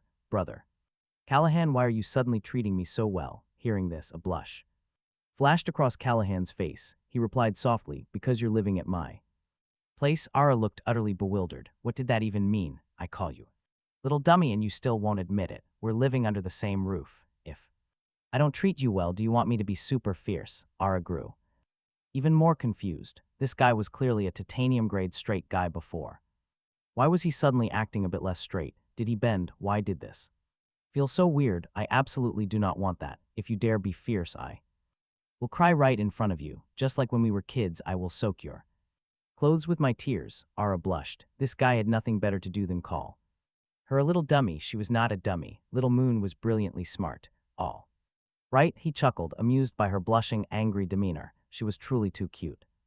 After the deep cleaning was done, they bought the hot pot ingredients. Once the broth boiled, he tossed the ingredients in. So delicious, Ara giggled, picking up a piece of tofu and popping it into her mouth, a blissful smile. Why do you look so happy eating anything? Of course I am.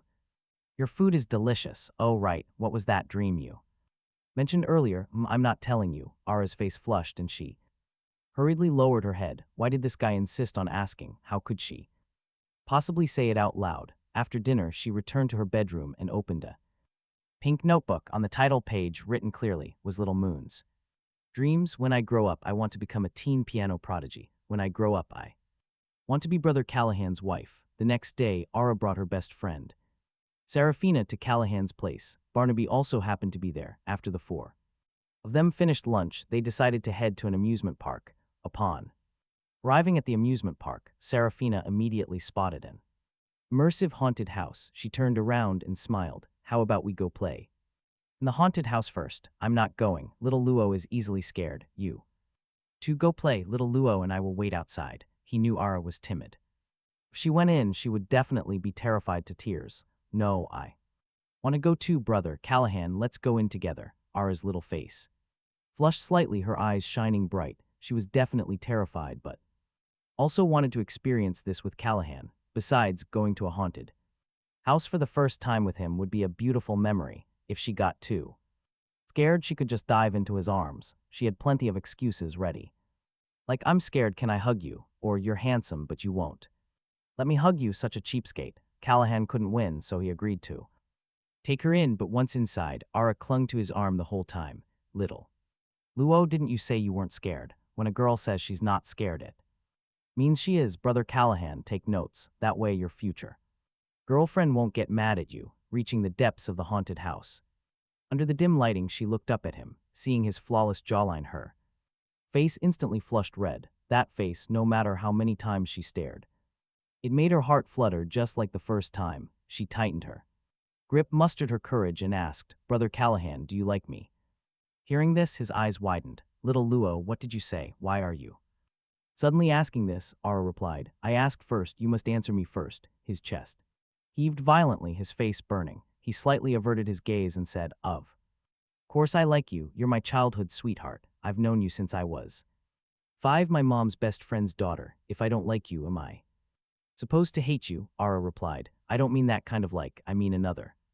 Like. Hearing this, his lips parted, but no sound came. He admitted he felt differently about Lara, but he hadn't quite figured out his own heart yet. If he directly said he liked her, it would be disrespectful to Ara. After a long silence, he asked earnestly, "Little Luo, what about you? Do you like me?" Ara's body stiffened and she panicked a bit. Wasn't she the one asking the questions? Why was she suddenly being questioned back? Suddenly, as if she thought of something, a pure and adorable smile appeared on her face. "Brother Callahan, I get it now. You do like me. Otherwise, you wouldn't have asked me that." He was flustered, just about to explain himself. Right then, Serafina's voice echoed from up ahead. "What are you two doing over there?" Hearing this, they abruptly dropped the topic. Ara checked their position. They were still a bit far from the exit. Her legs were still weak from the previous jump scares. Smiling sweetly, she asked, "Brother Callahan, my legs are still like jelly. Can you carry me to the exit, please? I'll give you a piggyback ride." "No, I want you to carry me in your arms, please, pretty please." She tugged at the hem of his shirt, shaking it. Helpless, he scooped her up into his arms. When this girl acted spoiled, he simply couldn't refuse her. A fierce protective instinct surged within his body. Before long, they walked out. "Brother Callahan, this is the first time I've ever been carried by a boy." Hearing this, he asked doubtfully, "Little Luo, why do I feel like a lot of..." He pointed out how she had given all her firsts to him, like washing clothes for a boy, holding a boy's hand, or cooking for one for the very first time. And so on. The realization stunned her. Had she really been giving herself away for free this whole time, just the day before arriving in River City? She had confidently sworn she would never throw herself at him. Later, they headed to a milk tea shop. He told her to wait at a table outside while he went indoors to queue up, but as she waited out there for what felt like forever, he still hadn't returned. Turning around, she saw two girls surrounding him near the entrance. Was he getting hit on? Froze in place, a sudden wave of jealousy tightening in her chest. She bit her lip, stood up, and marched over to tug at Callahan's shirt. Observing this, one of the girls curiously asked him if she was his younger sister. They both blurted out no in perfect unison. Ara's pretty eyes smiled, but her entire vibe screamed danger. She was clearly marking her territory as girlfriend material. Being mistaken for a younger sister had genuinely irritated her. The girls smiled at him, said their goodbyes, and quickly made their exit. Once they were gone, Ara glared at him with narrowed, plotting eyes. She asked if she was interrupting his happy little chat just by coming to get her tea. He quickly defended himself, explaining he didn't even know those girls. They were only asking for directions. She scoffed, questioning why he looked so happy talking to strangers. She turned on her heel and slowly walked away, radiating a dangerous vibe. He asked her what was wrong and if she still wanted her milk tea. Ara replied that she suddenly wanted to add an extra ingredient. He asked what she wanted to add, offering to check if the shop had it. She wanted vinegar. Pure jealousy. It took him a few seconds to process this. He teased her, asking if she was actually jealous of those other girls. She denied it, claiming she just wanted something sour. What a stubborn girl. He promised to cook her a sour broth hot pot the next day instead. Ara paused, her face lighting up as she happily agreed to his offer. She even requested handmade meatballs on the side, in the presence of delicious food. She easily forgot all her worries. Still, she had acted incredibly out of character today. Her confession back in the haunted house had left him deeply unsettled. Yet beneath the chaos, a sweet warmth bloomed in his chest, sparking a genuine hope that their relationship might finally progress to the next level. Once their guests departed, he finally retreated to his own bedroom. Ever since she had moved in, he always locked his door before sleeping. But tonight, sheer exhaustion took over, and he completely forgot that simple step. At 3 in the morning, while half asleep, he felt someone slip under his blanket.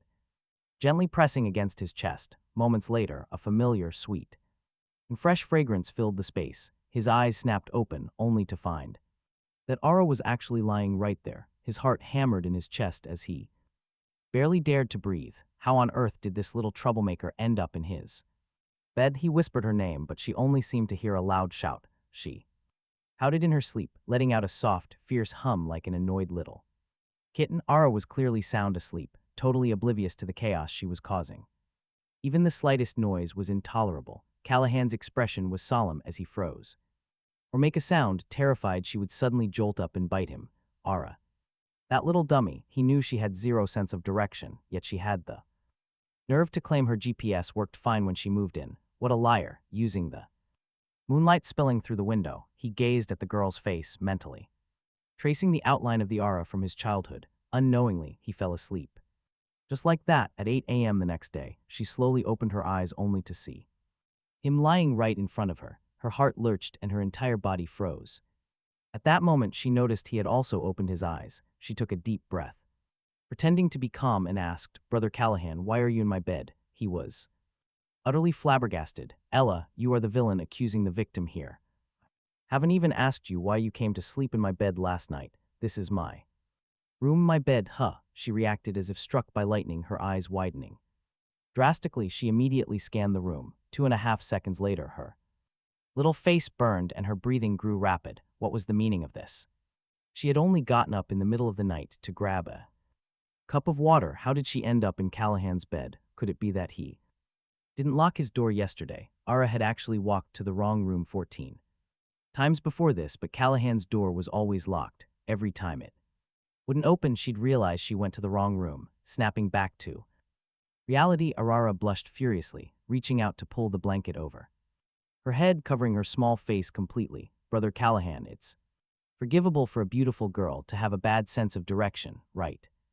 Forgivable, of course it was. What was he supposed to do? Demand she take responsibility for him? "My GPS is fine. Last night was just an accident." "Oh, you are not allowed to tell anyone, okay?" Facing Lara like this, he literally had zero ability to refuse. "Brother Callahan, you didn't do anything to me, did you? Little Luo, how could I possibly do anything to you? I'm not exactly a guy who falls for pretty traps. I've heard all men are the same." "Brother Callahan, it turns out you are different." On the surface, Ar seemed calm, but deep down she was seething. She had grown up beautiful.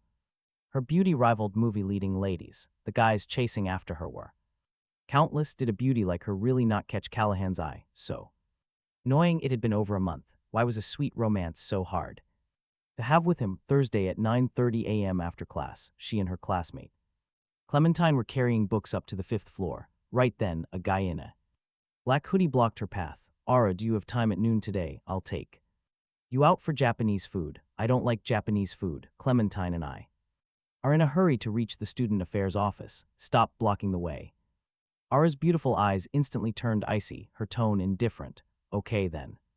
You guys go do your thing," the guy responded and turned to leave. This persistent guy really wouldn't give up. "You've rejected him so many times, yet he still asks you out," Clementine said, looking at the guy's back end. Sighing, he was a classmate from the neighboring class, and his family apparently ran a company. Within days of the semester starting, he confessed to Ara had flatly rejected him. After finishing her major classes, she headed to the bakery right by the university gate. The moment she stepped inside, the shopkeeper smiled warmly and said, "Little girl, you're back to learn baking again. Thank you for all your hard work. Still practicing that strawberry cake. Today is my last time learning." "Your last time? Is the birthday of the person you like coming up?" "Yes.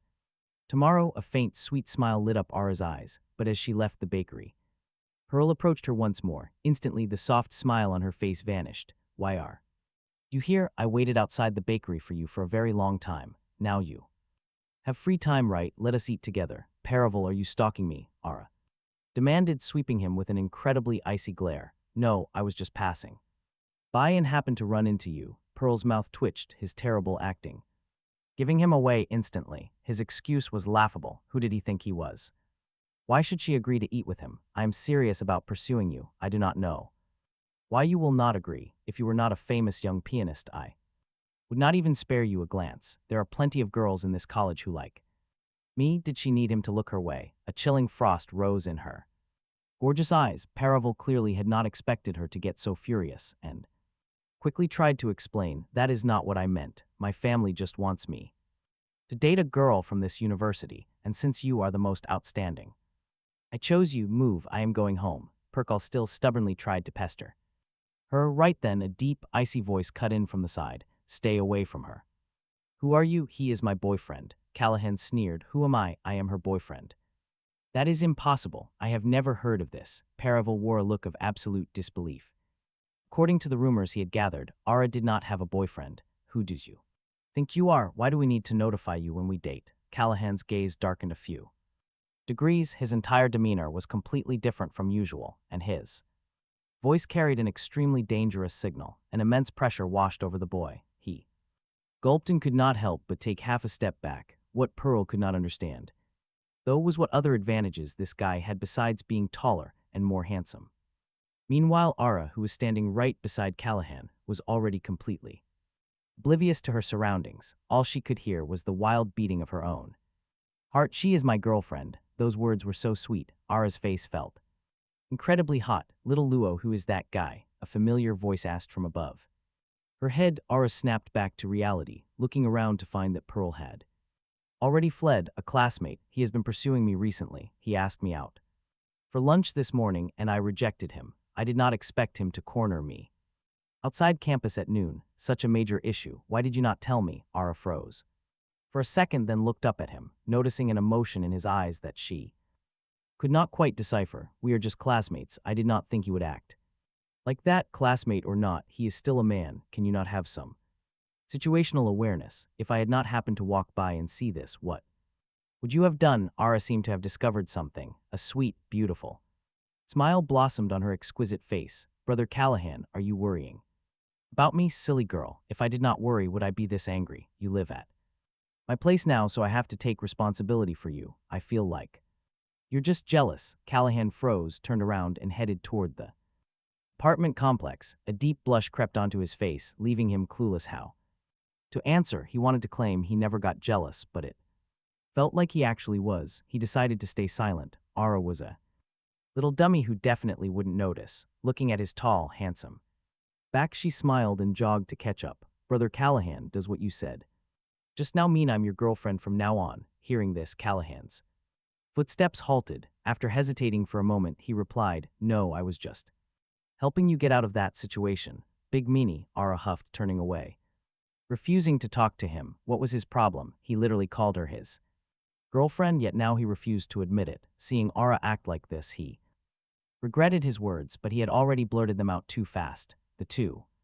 of them walked in silence back to the neighborhood. Just as they were about to reach the building downstairs, Callahan glanced at the girl beside him, hesitated, and ultimately grabbed her arm. What's wrong, Brother Callahan? Little Luo, what did you mean by that sentence earlier? The I will be your girlfriend from now on part. When Alara said those words, she was smiling, so he was genuinely confused. He didn't know what was going through her head, so he wanted to ask her directly. Alara's face flushed completely red, leaving her speechless. Why did Callahan suddenly become so direct? It was making her nervous. What I mean is, back in the haunted house when you asked me if I liked you, did you want to date me? Callahan finally poured out the honest thoughts from his heart without holding back. His own face instantly turned red like a burning sunset, leaving her completely stunned. Both sides of her face were flushed incredibly red. She knew that if she stayed out here any longer, she'd literally pass out from shyness. Relying on her very last shred of consciousness, she replied, Brother Callahan, I'm heading upstairs first. Saying that, she bolted straight through the first floor door like a gust of wind and dashed into the elevator. I'm dying. Why did Callahan suddenly throw a curveball today? If she admitted she wanted to date him, the next step would be confessing and then kissing. No.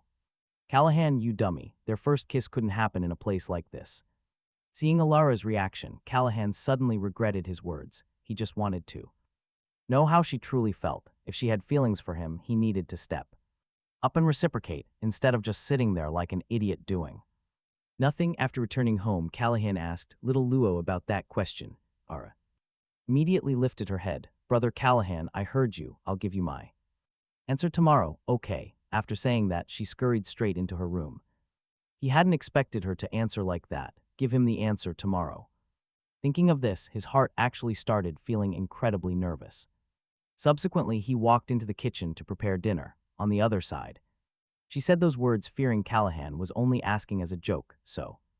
She immediately interrupted him. She didn't want to have any misunderstandings or panic with Callahan. She just wanted to save her first confession for a memorable, meaningful day, and she wasn't entirely unsure if Callahan actually liked her. If her confession succeeded, she'd be thrilled tomorrow. If she failed, she'd board a plane back to Cloud City, hide under her blankets, and secretly cry alone. Next time she returned, she would still be the teen piano prodigy Ara, and Callahan would still be Callahan. They would just have a normal landlord-tenant relationship.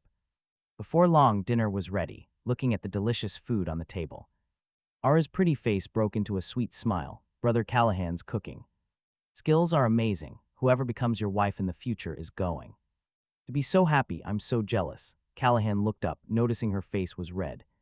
But her smile didn't quite reach her eyes. Some hidden emotion seemed buried deep within. Withdrawing his gaze, he picked up some taro pork ribs and placed it in her bowl. This is a new recipe I learned. Try it, she pouted. Why didn't you answer? Your wife will definitely be very happy. He couldn't help but laugh softly. Brother Callahan, let me ask you again. What type of girl do you like? I like a specific person. You're copying my words. Yeah, you said it before, so I learned it. He finally understood. Liking someone from the bottom of your heart means wanting to spend more time with them. After dinner, she stood to clear the dishes, walking into the kitchen and seeing him running the water to wash them. She smiled and said, Brother Callahan, the time I've spent living with you has been the happiest time of my past 2 years. Why say that? Is it because of my cooking or something else? I don't know why either. It's just that living with you makes my mood feel great every single day. Saying this, she suddenly squeezed right next to him. Brother Callahan, you go out, I'll wash the dishes. No need, go play, I'll wash them myself. I just want to wash them with you because every time I wash your dishes, that's one less time I'll get to wash them. Little Luo, if you want to wash them, you can wash them as many times as you want. Why make it sound so melancholic saying one less time? Really, as many times as I want. How about for a lifetime? She puffed her cheeks and muttered, but because she was shy, her voice was incredibly quiet. Standing beside her, he didn't hear it. After the water was filled, he turned his body and smiled at Ara. If you really want to wash them that badly, how could I refuse? I'll wash them first. You wash them the second time. How about that? Yay, the melancholy on her face instantly transformed into rosy blushes. Smiling, she plunged her small hands into the sink. Seeing her adorable, goofy demeanor, he secretly screamed internally, too cute. At 4 p.m. the next day, he took her back to Scenic Manor. Today was his 19th birthday. After dinner, Mrs. Kensington carried a cake into the living room. Come on, let's eat early. Ara has to catch a flight back to Cloud City at 9 p.m. Hearing his mother's words, he was slightly stunned. He knew she had to go to Cloud City on Sunday for a piano recital, but why fly back so late? Pondering for a moment, he walked over. You're heading back to Cloud City later. Why do you care? I've already bought the ticket. Ara's little face burned. Dummy Callahan, it's obviously because of you. I'm afraid that when I confess to you later and you, if he rejected her, she wouldn't be able to stop crying, so she was flying back to Cloud City to weep, saving her from embarrassment. Callahan agreed, promising to drive her to the airport later. He felt helpless since he had originally planned to take her out for some fun tonight. Then his eyes fell on the cake box. Mrs. Kensington had just opened the box, revealing a beautiful strawberry cake inside, identical to the design she made before. Noticing his curious gaze, Mrs. Kensington smiled, telling him Ara had made this cake specially with her own hands.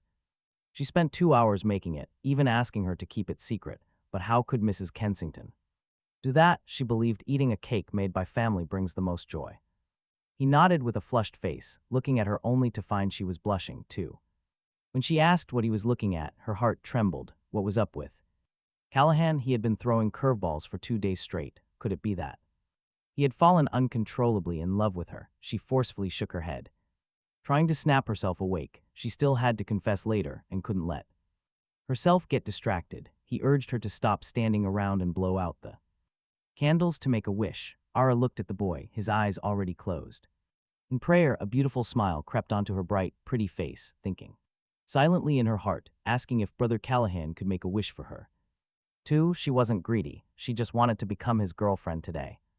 After making the wish and eating the cake, she noticed he had gone into the kitchen. Taking a deep breath, she walked over and asked what he was doing, reminding him of his flight and noticing he had barely eaten anything. At dinner, he was frying up some potatoes for her to take along in case she got hungry. She claimed she didn't want them, pointing out he didn't even like them. Yet she had happily eaten his fried potatoes a few days ago. He protested, saying she loved whatever he made but had plans. She asked him to go with her to the roof first, wanting to give him a birthday present. Her little face was flushed, her expression delicate and charming. She felt incredibly nervous. He agreed, and before long the two of them arrived on the rooftop.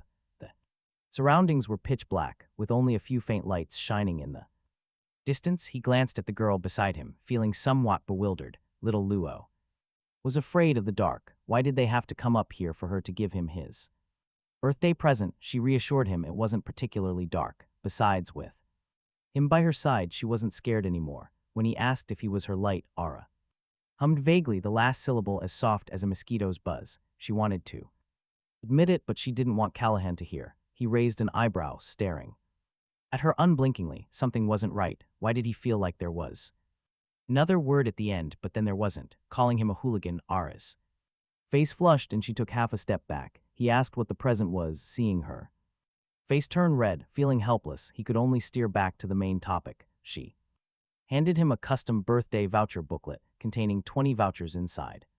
Seeing Ara suddenly pull out a pink box, his pupils drastically quaked. This was definitely a terrifying shock. She urged Brother Callahan to open it and look. Hearing this, he took the box and gently opened it. The first thing he saw was a comfort voucher, telling him to present it when he was in a bad mood. Tease him, coax him, hug him, and offer unconditional companionship. Then the second card was revealed, an instant forgiveness voucher. Present this card and no matter how bad their argument was, they had to make up. He swallowed hard, his expression turning completely unnatural. He thought she was a little dummy, throwing herself at him with total abandon. This is my 19th birthday present to you. You must accept it, understand? I accept it, thank you for the gift. I've lived at your place for free for so long. Why be polite about this little gift? Ara lowered her head, her face blushing, her big eyes blinking twice. She had made a ton of these vouchers, but only handed out a third of them. She had to succeed in her confession today. Otherwise, these exclusive romance vouchers would all go to waste. The answer you said you were going to give me today. Have you thought about it? If you haven't thought about it yet, let's go downstairs. Aren't you catching a flight? He looked at the girl in front of him, her face flushing bright red. Ever since they returned from Spring Harmony Town, he felt like so many of his emotions were completely tied to Ara. That question yesterday was asked in absolute seriousness. He wanted to hear her answer. I've thought about it, Brother Callahan. Yesterday, you asked me if I wanted to date you. Actually, my answer isn't that important, because no matter what I say, the ultimate answer I want is yours. Mid-sentence, she suddenly choked up. Whenever she got shy and nervous, she wanted to cry, and in front of Callahan, she completely lost control. Seeing the rims of Ara's eyes turn slightly red, his heart ached intensely. Just as he was about to speak, Ara reached out and gently covered his lips. Then she smiled brightly. Callahan, I like you. Saying that, her small hands gently gripped his arm. She stood on her tiptoes and planted a soft kiss on his cheek. Her clear, big eyes rippled with a pure smile. It was a maiden's heart, the sweet smile of a girl whose crush had hurt her. He never expected a kiss on his cheek. His entire being completely froze. Seeing her turn around, ready to leave, his heart panicked and he hurriedly grabbed her wrist. Little Luo, where are you going? Today is your birthday. I want you to be happy. I've finished my part. If you want to reject me, wait until tomorrow to say it. Don't make me cry today. Okay? Ara's pretty face looked pitifully aggrieved. Right now she was completely uncertain about everything and terrified of being rejected. He pulled her right into his arms. Dummy, what are you saying? Why would I reject you? You said you like me, but actually I like you too. Brother Callahan, you like me too. That day in the haunted house, when I asked if you liked me, it was because I had uncontrollably fallen in love with you myself. I wanted to know your answer. If it wasn't for your bravery, I might still not have recognized my own heart. Thank you, little Luo. Brother Callahan, I don't want you to just purely like me, I want to be with you, to date you. Okay, Ara's small hands tightly hugged his waist. Out of pure shyness and emotion, her face flushed red, surged onto her smiling face. Okay, we'll date. I want little Luo to become my girlfriend, Big Meanie. I don't want to be your girlfriend. Ara habitually acted tsundere for a second, then shyly threw herself back. She fell into his arms, absolutely thrilled to finally be Callahan's girlfriend. Were they supposed to kiss now? Callahan looked down at Ara's red lips, his heart thumping wildly. Just don't call me a giant hooligan later, he teased. She promised she wouldn't. She blushed and closed her eyes, gazing at her gorgeous face just inches away. Callahan hesitated for a long moment before gently kissing her smooth forehead. Feeling his warm breath on her skin, Ara suddenly opened her eyes, confusion asking him, "Wait, Callahan, wasn't that supposed to be a real kiss?" She wondered, completely baffled. "Aren't we supposed to actually kiss?" She insisted. Callahan couldn't help but chuckle at her sheer bewilderment. He reached out, gently pinching her incredibly soft, blushing cheek. He explained that a real first kiss shouldn't be rushed right before heading to the airport. "We leave in 20 minutes, you dummy," he teased. "I know you've been dreaming of some picture-perfect romantic moment. I'm saving it for later. Specifically when you're not stressing over a flight." Ara's face turned the shade of a ripe tomato, her inner thoughts completely exposed. I wasn't expecting anything, you total narcissist," she stammered, frantically pushing him away, though a ridiculously sweet smile betrayed her protests. "Let's go, I'm going to be late." The drive to the airport felt entirely different this time around. The air inside was thick with a new, undeniably sweet tension. Whenever they stopped at a red light, he caught her stealing glances at him. Whenever their eyes met, she quickly turned her head toward the window, her ears flushing pink. Before she passed through security, Callahan handed her a small thermal bag. "Some fried potatoes. Eat them if you get hungry," he said, clearing his throat as his own face warmed up. "Have a safe flight, girlfriend." Hearing that, Ara's eyes lit up like bright, shining crescents. She grabbed the bag, took a bold step forward, and hugged his waist for 2 seconds before dashing toward the security gate like a startled bunny. "Wait for me at home, boyfriend," her voice echoed back, leaving him standing there with a goofy grin plastered across his face. Sunday evening arrived in a flash. The grand concert hall was packed. Ara sat nervously in the backstage dressing room. She wore a stunning starlight blue gown, looking every bit the elegant campus goddess and teen piano prodigy everyone knew her to be, but deep down she was still just a nervous girl anxiously clutching her phone. Callahan had told her he had an urgent project meeting and could only watch the livestream. She understood, but her heart still felt a little empty. Next up, contestant number 6, Ara Luo.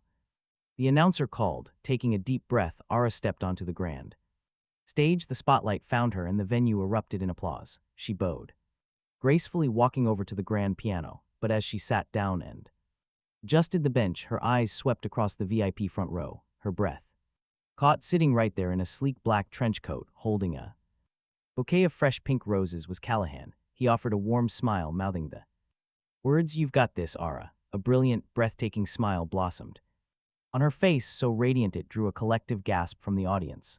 The emptiness in her chest vanished, replaced by an overwhelming surge of warmth. She placed her fingers on the keys, starting what would be the most emotionally resonant, flawless performance of her entire life. After the recital ended and the crowd dispersed, he waited by the backstage exit. The moment the doors pushed open, a blur of starlight blue launched straight into his arms. "Brother Callahan, you liar, you said you had a meeting."